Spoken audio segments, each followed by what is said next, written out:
নয়মান মুখাম্বজ পীতাম্বর ধর স্রগ্বি সাক্ষাৎ মন্মথ মন্মথ।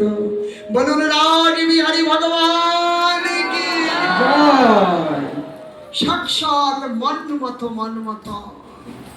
আজ ওই গোপীর আত্মনাদে আর থাকতে পারলেন না। ওই গোপীর গীত ভগবানকে একেবারেই মন্থন করে গোপীর প্রতি আকৃষ্ট করে প্রকট করতে বাধ্য হলেন।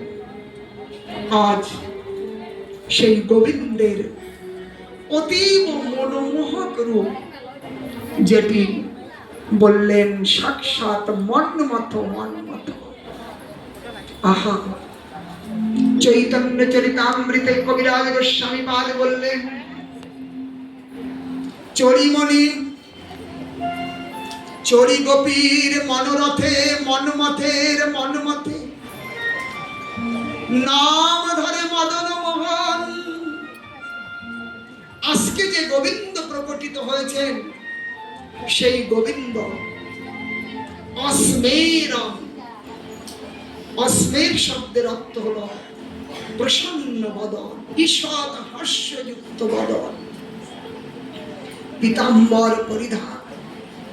প্রসন্ন বদনে গোবিন্দ গোপীর সম্মুখে প্রকটিত। মদন মোহন, মদন মোহন রূপ, কন্দর্প কোটি কমনীয় বিশেষ রূপ। কোটি কন্দর্প, কন্দর্প মানে কামদেব। এক কামদেব এই পৃথিবীর পিপীলিকা থেকে ব্রহ্মা পর্যন্ত অনন্ত জীবকে মোহিত করে রেখেছেন। আজ আমার গোবিন্দ ওই জগৎ মোহিত যে কাম, সেই কামদেবকেও পর্যন্ত মোহিত করলেন মদন মোহন। মদন মানে কাম, আর তাকেও পর্যন্ত মোহিত করলেন সেই বিগ্রহ প্রকট করে। অথবা মন